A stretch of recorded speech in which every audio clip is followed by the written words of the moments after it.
While the whole world is focused on events in Iran, the war in Ukraine continues, and thousands of people are still dying.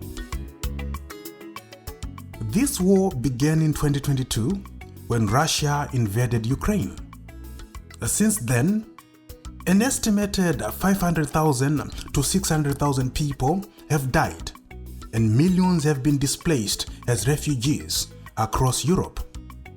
The death figures include civilians and soldiers from both sides. It is the bloodiest war in Europe since World War II. This is the map of Ukraine.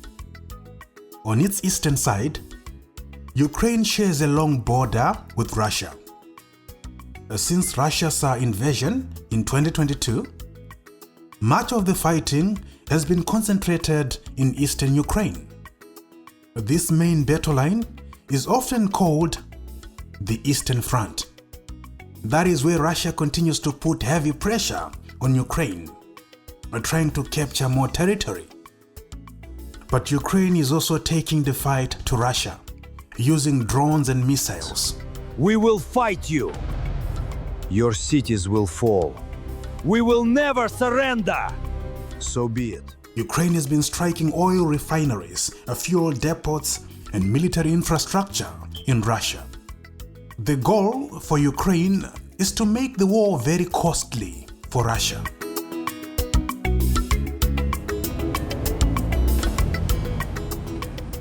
At the center of this conflict is Russia's opposition to the idea of Ukraine becoming too close to Western countries. And in particular, Russia doesn't want Ukraine to join a military alliance called NATO. But someone might ask, why is Russia telling Ukraine what to do? Is Ukraine not a sovereign country? Doesn't Ukraine have the legal and moral right to choose its own friends? Does one country's security concerns give it the right to violate another country's borders? Where do we really draw the line? But then again, how should Russia be expected to react to a Western military alliance expanding closer and closer to its borders? What if we reverse the situation? If a Russian-led military alliance was expanding towards the United States, would the Americans simply accept it? Does the Cuban Missile Crisis during the Cold War ring a bell? And what matters more here? Ukraine's right to choose its own alliances, or Russia's concern about having NATO so close to its borders? But even if Russia feels threatened, does that give it the right to tell Ukraine what it can and cannot do? Where do we draw the line between Ukraine's right to choose its own future and Russia's right to protect its own security? Well, fellow Sazatas, slay queens and bingers, socialites, papalites, snamalites, marukujigarais, never snamarites. Welcome to the special report.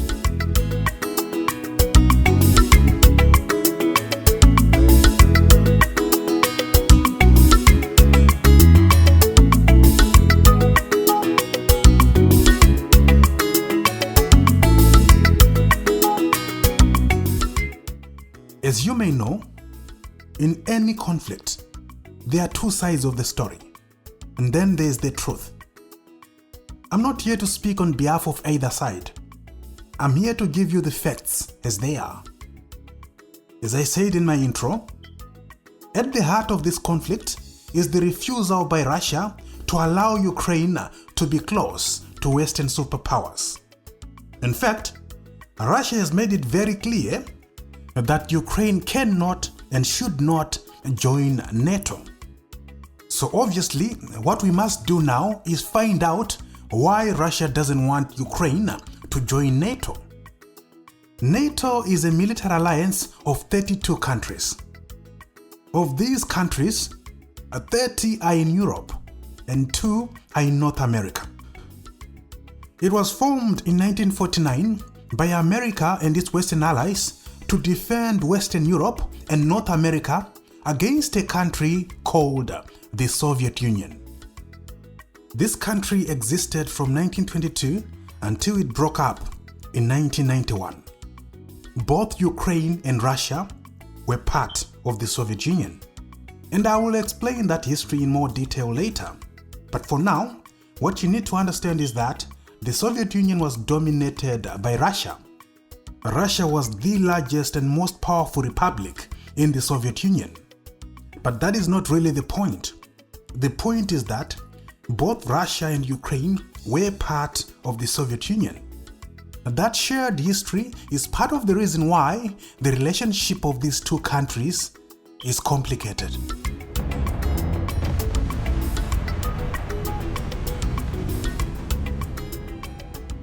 But the relationship between Ukraine and Russia does not begin with the Soviet Union, because even before the Soviet Union was formed, there was another large empire called the Russian Empire. It controlled many different peoples and different territories, including most of the land we now call Ukraine. Okay, so we've established that from 1922 to 1991, Ukraine was part of the Soviet Union, which was dominated by Russia. And even before the formation of the Soviet Union, most of the land we now call Ukraine had been part of another empire called the Russian Empire.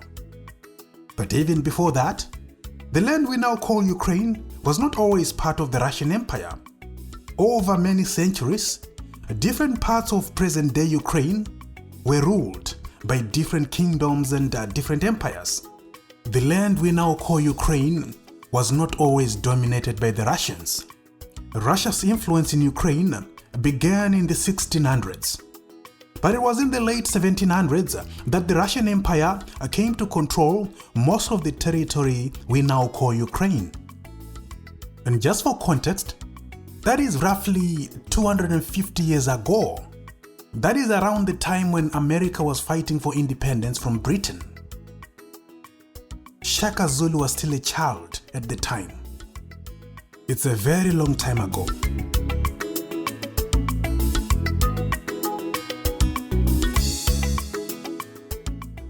So, we've established that the Russian dominance in most of the land we now call Ukraine begins more than 200 years ago, in the late 1700s.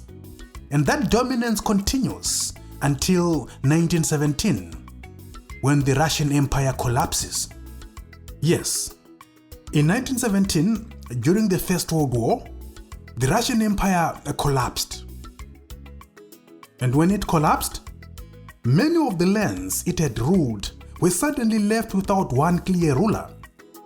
Those lands descended into chaos. Ukraine was one of those places that descended into chaos.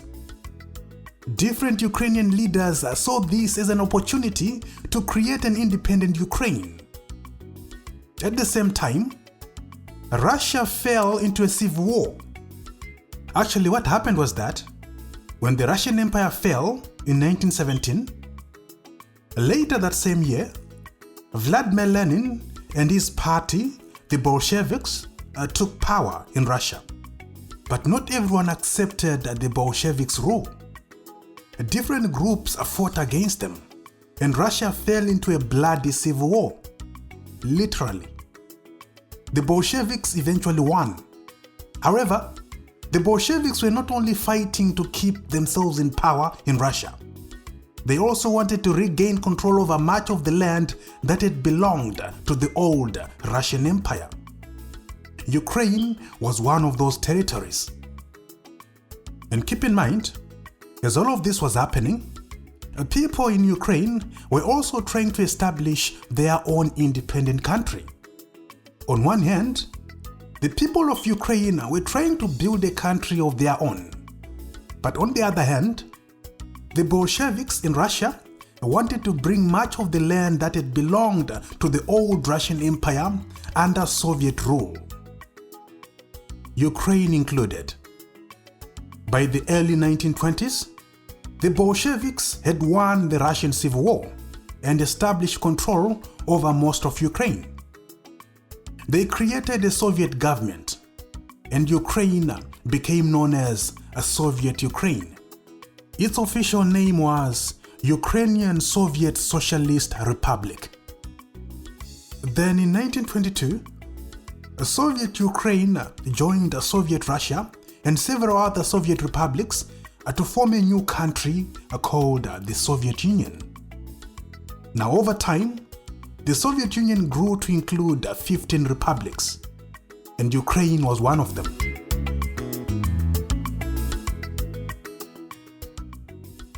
Russia was the biggest part of the Soviet Union. It covered about 75% of the land and had more than half of the population. Even the capital city was Moscow. Russian was the official language of the Soviet Union.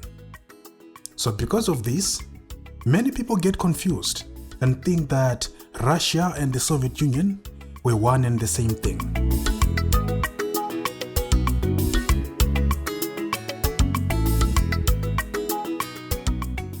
After the Second World War, the Soviet Union emerged as the main rival of the United States. This rivalry became known as the Cold War. The two superpowers competed for influence around the world. The Soviet Union promoted communism, while the United States promoted capitalism and Western-style democracy. The world became divided into two main camps: the Western Bloc, led by the United States, and the Eastern Bloc, led by the Soviet Union. This division shaped world politics for more than 4 decades. Some countries chose not to take sides. They formed what became known as the Non-Aligned Movement. Zimbabwe actually chaired this group in the 1980s. As tensions between the United States and the Soviet Union grew, military alliances were formed. The United States and its allies created a military alliance known as NATO. In response, the Soviet Union formed its own military alliance known as the Warsaw Pact. This made tensions rise around the world and brought the world closer to the possibility of a Third World War. Fortunately or unfortunately, depending on which bloc you like, the Soviet Union collapsed in 1991.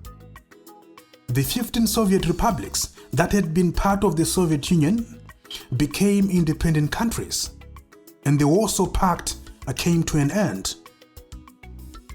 As the Soviet Union collapsed, the United States emerged as the dominant global superpower. The fall of the Soviet Union meant that its military alliance, the Warsaw Pact, disintegrated. This military alliance had basically kept NATO far away from the Russian border. Take a look at the map of Europe before the fall of the Soviet Union. All the countries you see in purple were members of the Eastern Bloc. And remember, the Eastern Bloc was controlled by the Soviet Union, and the Soviet Union was dominated by Russia. Now take a look at the map of Europe after the fall of the Soviet Union. One by one, the countries that used to belong to the Eastern Bloc started joining NATO. And as a result, NATO was moving closer and closer to the Russian border. All the countries you see marked in yellow are now members of NATO, including Estonia, Latvia, and Lithuania, which actually used to be part of the Soviet Union itself. Russia protested against this expansion, but it couldn't stop it. Czechoslovakia, which used to be a member of the Eastern Bloc, split into 2 countries, the Czech Republic and Slovakia. and both of them eventually joined NATO. East Germany reunited with West Germany, and the reunified Germany remained part of NATO. NATO is now much closer to the Russian border than it has ever been, with several NATO members now bordering Russia. And from Russia's point of view, that's the security problem. You see, NATO is no longer sitting hundreds of kilometers away behind the old Eastern Bloc. NATO is effectively now a neighbor of Russia. It now shares borders with Russia, meaning NATO's military presence is now much closer to Russia than it was during the Cold War. And from Russia's point of view, if Ukraine were to join NATO, that would mean one of Russia's largest neighbors would have become part of the alliance, the NATO alliance, bringing NATO even closer to Russia than it already is. That is why, unlike earlier NATO expansion, which Russia protested but could not stop, Ukraine became a line Russia was not prepared to see crossed. Russia had been warning for years that NATO's eastward expansion was unacceptable, especially if it included Ukraine. You see, unlike some former Soviet states that joined NATO, Ukraine shares a long and flat border with Russia. In the past, this area has been used by foreign armies to enter Russia. Now, put simply, if Ukraine becomes a NATO member, it would give hostile Western countries a direct route into Russia in the event of a war. That is part of the reason why Russia does not want Ukraine to join NATO. In geopolitics, countries don't want to be neighbors with a friend of the enemy. Powerful countries often try to influence who their neighboring countries build relationships with. So that kind of answers the question I asked in my intro. What gives Russia the right to tell Ukraine who to be friends with? The real answer is, it's not about rights. It's about power. Throughout history, big countries have tried to shape what happens beyond their borders because they think it keeps them safe. That's one of the oldest rules in geopolitics. The powerful countries rarely leave their fate in the hands of their neighbors. Okay, so we know why Russia is doing what it is doing, but where did things actually really start going south? Well, the seeds of this chaos we are seeing today were planted around 2013. During that time, Ukraine was preparing to sign a major trade agreement with the EU. Russia strongly opposed this move. So under pressure from Putin, Ukraine's president at the time rejected the agreement with the EU and instead started moving closer to Russia. This decision led to large protests in Ukraine.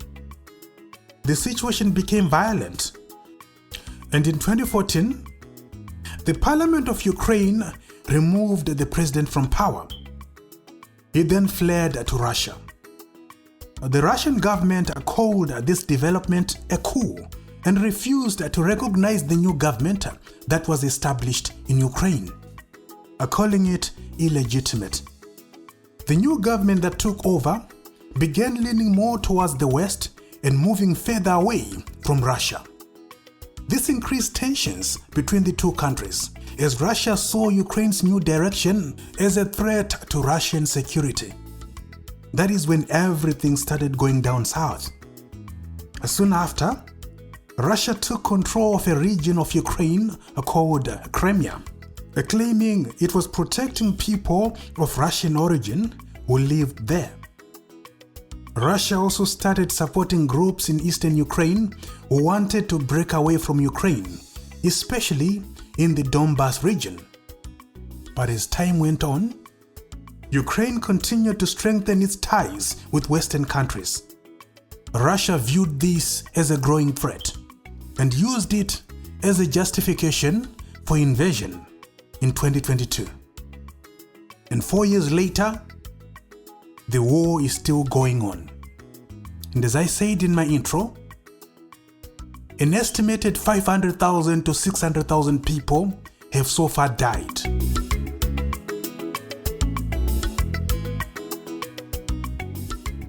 What began as a struggle over Ukraine's future has become a war about much more.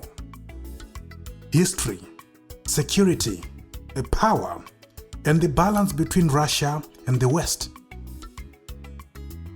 Geopolitics can explain the choices, but it doesn't excuse the suffering. Because in the end, it's the ordinary people who bleed, while powerful states argue over maps and alliances. But whatever happens, I'll be here to marinate you with all the details without fear or favor, because on this platform, we say it as it is. And as always, thank you so much for watching. And if you enjoy the content, please like and share.